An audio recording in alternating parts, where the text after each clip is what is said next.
over 4,000 hours watched on the channel and however many likes and comments, etc.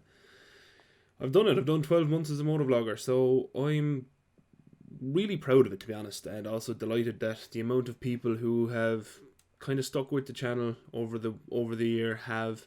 I really appreciate it. I don't know how else to put it really, other than, you know, if and when we get to 1,000 subscribers, I'll definitely do another giveaway. I'll try to give away more stuff, and I hope everyone who won the last giveaway likes what they got. Generally though, like I said in the 2020, the plan for the rest of this year, there are things coming down the pipeline. I really hope you want to stick around to experience them. I really hope you want to stick around to see where I'm going to go, what I'm going to do, if I'm going to buy another bike, and all those exciting things. But yeah, for this video, look, it's just a quick spin, quick chat, and going out to see a Dolmen. So stay tuned and have a look. I'll say it at the start this time. Thank you so much for watching for the last 12 months. If you have watched, if you're new here and you're sticking around, also thank you very much. I really appreciate it. And let's try hit those 1,000 subscribers. It's not something I think I ever thought would happen when I started out, but if we get there, I'd be delighted. Anyway, I hope you enjoy the video. Hello, and welcome back. Today what we're doing is a couple of different things. What we're doing anyway, before I get distracted, is number one, we're enjoying the decent weather we're having. Ooh, nice. Oh, it's a trike. I mean, yeah, it's fine too, I suppose. I wouldn't be mad on trikes myself. We are currently in Paulstown, which is very far away from where I normally record, but there's a reason for that. It's because I'm meeting a friend in Cardo, and it's a spin I wouldn't make, to be honest, in the car. I just wouldn't do it. If my only option was to come up to meet him for lunch in the car, I'd probably just say no, I'm not going. So anyway, we're going to get lunch. Oh, I'm sorry, little doggy. And it's a place, it's called the Dolmen, I think, but it should be near a dolmen. If you don't know what a dolmen is, it's like an old kind of tomb made from rocks. I know there's loads of them in Ireland, and I haven't had my visor closed, so you probably couldn't hear any of that. But anyway, also, it's my 1-year channel anniversary. Yesterday, technically, when this comes out. Oh, 1 second. So it is now 12:37, and I set off at 10 this morning, so I've been on the road 2.5 hours already, because I came a long way. So I've already done like 200 kilometers, you know, and I obviously stopped to get coffee and stuff. That was his scooter. I've been fooled. But anyway, so I've already done 200 kilometers back roads and stuff, which has just been a very enjoyable day, and the Phaser deserves it. The Phaser is the bike that I started this channel with, so it's only right that it's featured in the video for the 1-year anniversary. You would have seen an intro by now, I assume, because I was planning on filming one to go through kind of stats and thank you. So if you've already seen that, look, I've said it all there. I really do appreciate everyone who has kind of stuck with me throughout the year, and it has enjoyed my content. I know it's weird to say thanks for enjoying it, but it does mean a lot to me. You know, it's something I really enjoy doing, is making these videos. I'll stay doing it for as long as possible. Unless there's like a genuine reason I just can't do it anymore, I'm going to keep doing it. So, look at that. Nice pretty part of the country as well. Also, I should have a review for this coming up, the Ultimate Add-ons case. And I might even throw another piece of gear in there, because I don't think this will cover a very long video. I could also release an extra video during the week, just for once off or whatever. So whichever you prefer there, leave it down in the comments and it shall be completed. Also, Senor Hatter, see, these are the wider Irish roads. We do have them. But from a channel perspective, I think I went through everything in my last video, the 2020 plans and stuff. So, you know, if you're interested in that, stick with it. One big thing I want to do is do a lot more work on the Magna, get that back to daily usability, and when that is back to kind of, you know, usable on the daily and for long spins like this, which definitely is going to require some comfort modifications, and I want to make a sissy bar, and I want to make engine bars, and the only good forwards I can find, forward controls for it, they're like €700 from the States. and I probably have to pay import on them as well, so I don't know is that going to be a runner. And I'll probably just put highway pegs on my engine bars when I get them sorted. The other thing I spoke about obviously in the 2020 plans is buying another bike, and I just wanted to say thanks to everyone who contributed to that, everyone who gave me suggestions, everyone who voted on the Instagram post. I really enjoyed those couple of days of dreaming. Genuinely I do. I love just thinking about, you know, getting another bike, particularly one that anyone who follows me on Instagram would have seen that I genuinely fell in love with. And man, I did up like every possible scenario. Could I afford it? And I can afford it. No, like I wouldn't miss a payment or anything on it. I can definitely buy it, but there's just other things that have to fall by the wayside. And Toaster would probably murder me until I was dead, and that's something I'd rather avoid, to be honest. That's another nice view there, isn't it?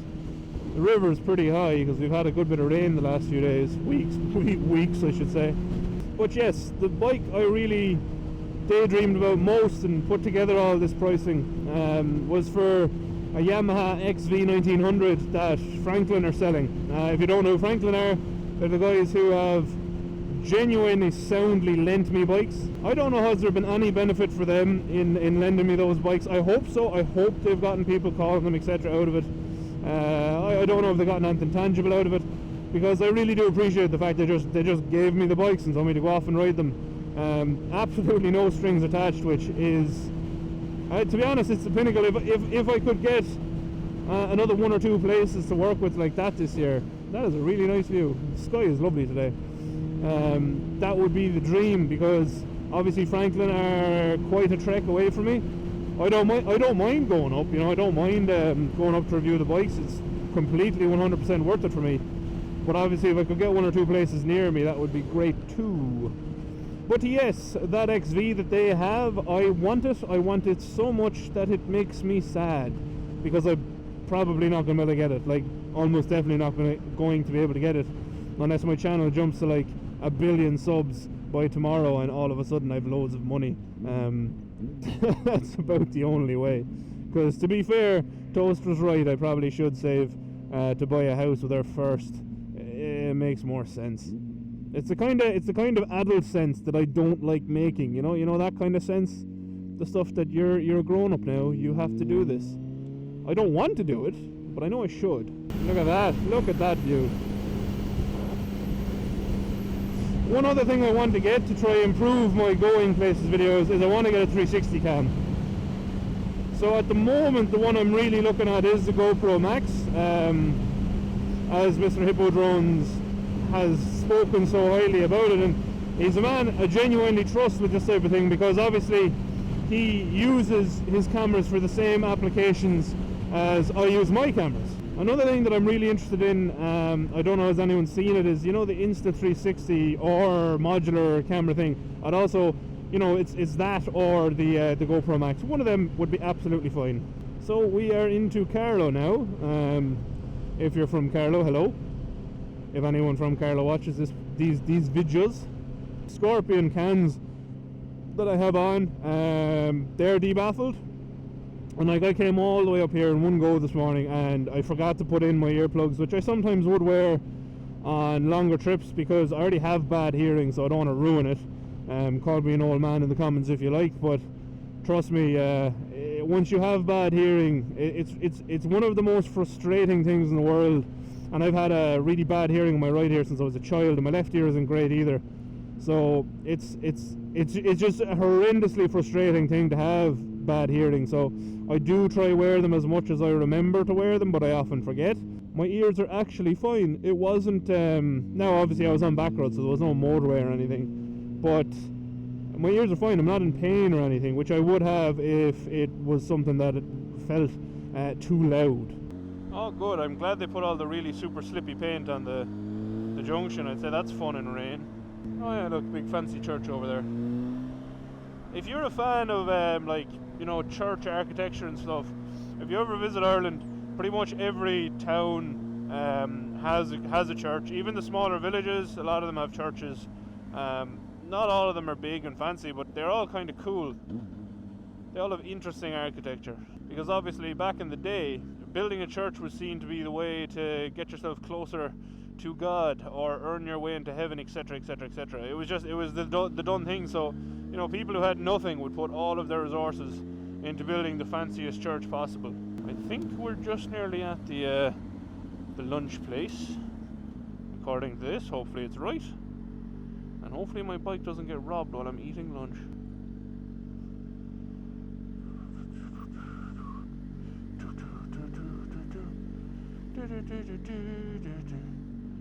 Now, it's technically a bike, right? A motorized one. Okay, so I will be back once I've eaten a lunch with the mysterious Benjamin, wherever he may be. We're back from lunch and Kev has appeared. He didn't eat lunch because he actually runs on air. He's like a plant. He photosynthesizes. So we're going to continue on to the Dolmen.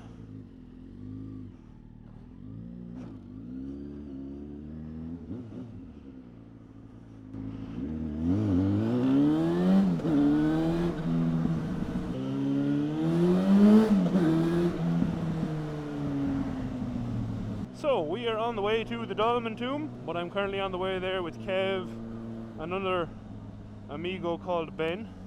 Ben is in a car, so is finding it difficult to keep up.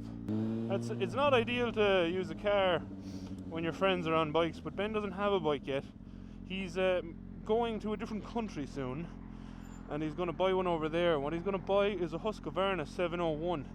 And I absolutely love them. So we're still in Cardo, and Cardo has lots of other nice things. I'll come back again another day to go to Carlo Castle, which is in the centre of Carlo. It's just today, me and Kev, as soon as we see the Dolmen, and there's a sign over there for Brownshill Dolmen, and as soon as we see the Dolmen, we're going to shoot back, go through Kilkenny, my home city, and then we are going to go down the old road to Cork, and Cork is where we shall lie down for the evening. Dogs really hate my new exhaust. I'm sorry, doggos. And this is kind of why, you know, I've said before about I don't think an electric bike would work for me for a while. Today I have already done 230 kilometers, I think, thereabouts.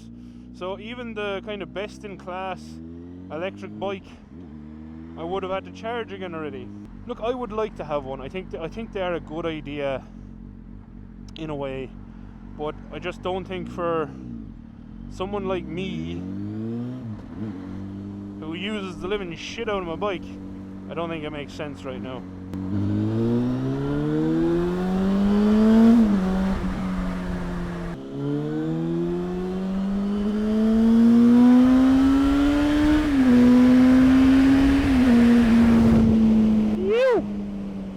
That was fun.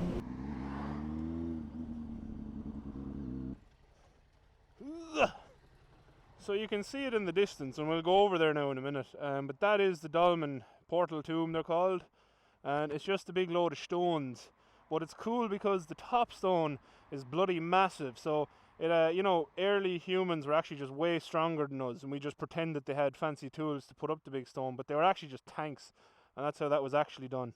And there's Kev with his really, really nice winter gloves. The most manly winter gloves ever seen. And this is Ben.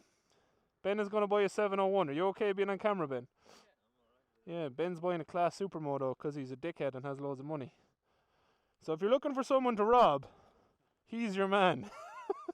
You have to find him first. So, here we go. I don't even need to go home. So, a portal tomb is so called because the entrance to the burial chamber is marked by a pair of tall portal stones covered by a single massive capstone addressing the portals and slopes downwards towards the rear. The capstone of Brownhill weighs about 150 tons and is probably the heaviest of its kind in Europe. There you go. Most portal tombs are surrounded by a mound or cairn of smaller stones. Though no trace of this mound survives here, the artist's impression gives some idea of what the tomb might have looked like about 5,000 years ago. So that's how old this thing is. It's pretty damn old. Brownshill, also called Carnarvon in the town, has not been excavated, so we know very little about it. But both burnt and unburnt burials have been found in other portal tombs. Pottery vessels, flint arrowheads and scrapers, and personal ornaments such as bone pins, pendants and stone beads have been found buried together with the bodies in these tombs. I think it's really cool. So there's your kind of capstone, and you have your portal stones, your gate stones. So it's just cool. And that it is, you know, 5,000 years old is bloody impressive. So we're going to walk over now and I'll either cut that bit or speed it up.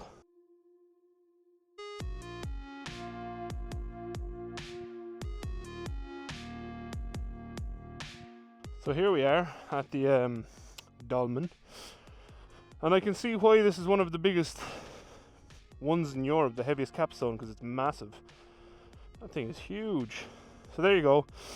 Back in years of Christmas past, there would have been, you know, stuff in their offerings and pottery and dead people, that sort of stuff. Looks like people have claimed it in the past. And there's Kev with his single glove. He's Michael Jackson Kevin Jackson. But that's it. No, that is the Dolmen. If you want any more information, wait for like 20 seconds and I'll talk over about what dolmens are in some B-roll. But if you do come here, the bikes aren't far away, they're just down there, so it's not too long a walk. And if you ever are over in Ireland and want to find stuff like this, but aren't good at using Google Maps, just follow the brown sign. So you would have seen the brown road sign on the way in. Brown road sign means like a piece of Irish heritage or historical interest or whatever else, or a point of interest. So, you know, the German South Africans would know this. He loves going around looking at them. Yeah, so if you watched, thank you very much for watching. If you want to see more fancy heritage things and whatnot, stick around. I do visit them all the time and upload them to the channel. If you want to see more of them, hit subscribe and hit the bell and set it to all and stuff like that. And I want to do more of this year, go to these type of things.